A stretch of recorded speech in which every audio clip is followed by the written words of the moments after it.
एखाद्या माणसानं तुम्हाला झुरूर म्हटलं तर तुम्ही काय करा? रागाने उत्तर द्याल, शांत व्हाल किंवा विसरून जाल. पण या देशातल्या तरुणांनी यावर एक वेगळंच उत्तर दिलं. त्यांनी थेट एक राजकीय पक्ष स्थापन केला. नाव ठेवलं कॉकरोच जनता पार्टी. आणि बघता बघता हाच पक्ष जगातल्या सर्वात वेगाने वाढणारा सोशल मीडिया मुवमेंट बनला. फक्त 5 दिवसात 11 मिलियन म्हणजेच 1,10,00,000 पेक्षा जास्त फॉलोअर्स बीजेपीला इंस्टाग्रामवर महागत टाकलं आणि 1,00,000पेक्षा जास्त जणांनी सदस्य म्हणून नोंदणी केली. हे सगळं घडलं कसं? कोणामुळे घडलं? हा पक्ष निवडणूक लढवणार का? सविस्तर पाहू या व्हिडिओच्या माध्यमातून. नमस्कार, मी पंकज आणि तुम्ही पाहताय कसं काय. हे सगळं सुरू झालं 15 मेच्या दिवशी.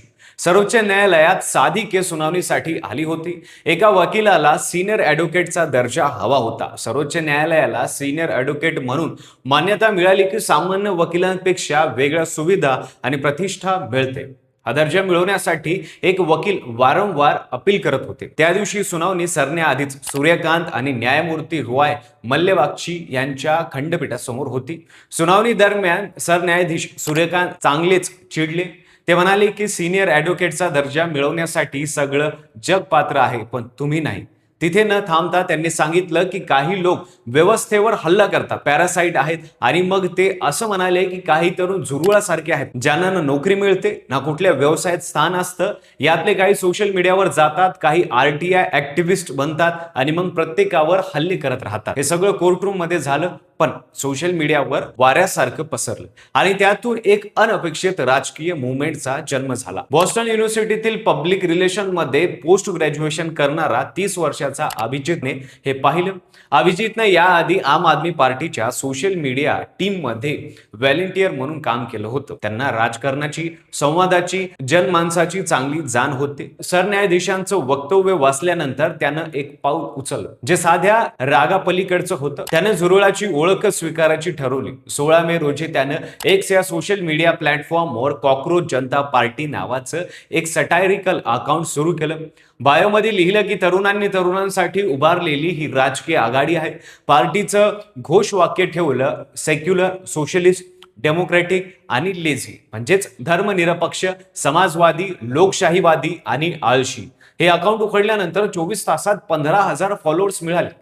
त्यानंतर इंस्टाग्राम पण अकाउंट सुरू झालं आणि मग जे घडलं ते कोणत्याही अनपेक्षे पलीकडचं होतं. एका दिवसात तब्बल 37 लाख म्हणजे 3.7 मिलियन लोकांनी फॉलो केलं. मे बी कॉकरोच हा हॅशटॅग सर्वत्र पसरला. पक्षानं एक प्रोटेस्ट सॉन्ग सुद्धा लॉन्च केलं, ज्याचं नाव होतं मैं हूं कॉकरोच. या गाण्यात परीक्षा घोटाळे, नोकऱ्यांचा अभाव आणि सरकारी निष्क्रियता यावर थेट भाष्य होतं. या 5 दिवसात काय झालं हे ऐकलं की तुम्ही सुद्धा शॉक व्हाल. बीजेपीच्या इंस्टाग्रामवर 87 लाख फॉलोअर्स आहेत. कॉकरोच जनता पार्टी 5 दिवसात 1,10,00,000 म्हणजे 11 मिलियन फॉलोअर्स मिळवले. देशातल्या सत्ताधारी पक्षाला या सटायरिकल मुवमेंटमध्ये इंस्टाग्रामवर मागे टाकलं. सदस्य नोंदणीसाठी फक्त एक गुगल फॉर्म भरायचा होता. 3 दिवसात 1,00,000 पेक्षा जास्त लोकांनी नोंदणी केली. तृणमूल काँग्रेसच्या खासदार महुआ मोइत्रा आणि माजी क्रिकेटर कीर्ती आझाद यांनी सुद्धा या पक्षाचं सदस्यत्व घेण्याची इच्छा व्यक्त केली. या पक्षानं सदस्यत्वासाठी 4 अटी ठेवल्या, ज्या ऐकल्यावर हसू येतं आणि विचार पडायला भाग पाड. पहिली अट म्हणजे बेरोजगार असणं गरजेचं आहे. दुसरी अट आळशीपणा. तिसरी अट किमान 11 तास ऑनलाईन राहणं. आणि चौथी अट म्हणजे आपला राग योग्य पद्धतीनं व्यक्त करता येणं. जात नाही, धर्म नाही, लिंग नाही, फक्त या 4 गोष्टी. जेव्हा पक्षाचा जाहीरनामा समोर आला तेव्हा केवळ विनोद नाही, हे लोकांना जाणवलं. 5 मागण्या स्पष्टपणे मांडल्या. सरन्यायाधीशांना निवृत्तीनंतर राज्यसभेची जागा मिळणार नाही.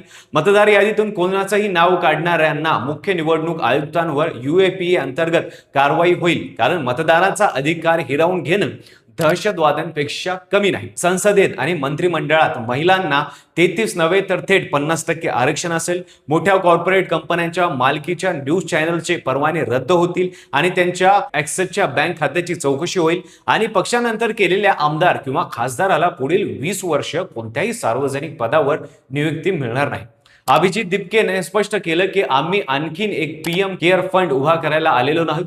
टॅक्सपेअरच्या पैशावर डावोस मध्ये मजा मारायला आलेलो नाहीत. आम्ही फक्त विचारायला आलो. आमची विचारधारा गांधी, आंबेडकर आणि नेहरू यांच्यापासून प्रेरित आहे, असं त्यांनी सांगितलं. आजच्या तारखेला म्हणजे 21 मे रोजी इंस्टाग्रामवर CGPच्या अकाउंटला 1,10,00,000 पेक्षा जास्त फॉलोअर्स आहेत. इन्स्टावर 40,000 पेक्षा अधिक फॉलोअर्स आहेत. परदेशातील मीडियानं सुद्धा या मुवमेंटची दखल घ्यायला सुरुवात केली आहे. दरम्यान हे अकाउंट रात्री एकदा दोनदा बंद झाल्याच्या बातम्या आल्या. अनेकांनी सांगितलं की अकाउंट हॅक झालं किंवा इंस्टाग्रामने सस्पेंड केलं, पण पुन्हा ते दिसायला लागले. या गोंधळामुळे आणखी जास्त चर्चा झाली आणि फॉलोअर्स वाढतच राहिले. सरन्यायाधीश सूर्यकांत यांनी या सगळ्या गोंगाटानंतर स्पष्टीकरण दिलं. ते म्हणाले की माझ्या वक्तव्याचा चुकीचा अर्थ काढण्यात आला. मी बेरोजगार तरुणांना उद्देशून बोललो नव्हतो. बनावट डिग्री वापरून कायदा आणि मेडिकल सारख्या क्षेत्रात घुसखोरी करणाऱ्याबद्दल मी बोलत होतो. कॉक्रोच जनता पार्टी फक्त एक एंटरटेनमेंटचा ट्रेंड नाही. हा ट्रेंड जरी वाटत असला तरी त्यात एक खोल वेदना आहे. या देशात लाखो तरुण आहेत जे नोकरीसाठी वर्षानुवर्ष वाट पाहत आहेत. व्यवस्थेला जे दिसत नाही, व्यवस्था त्यांचे ऐकत नाही, त्यांना उत्तर देत नाही. या तरुणांना राग आणि विनोद एकत्र करून एक असा आवाज उभा केला की देशातल्या सर्वोच्च न्यायपीठापासून ते आंतरराष्ट्रीय मीडियापर्यंत सगळ्यांना दखल घ्यावी लागली. पण खरा प्रश्न हा आहे की या आवाजाचं पुढे काय होणार? सोशल मीडियाच्या गर्दीत हरून जाईल की खऱ्या बदलाची नांदी ठरेल? तुम्हाला काय वाटतं?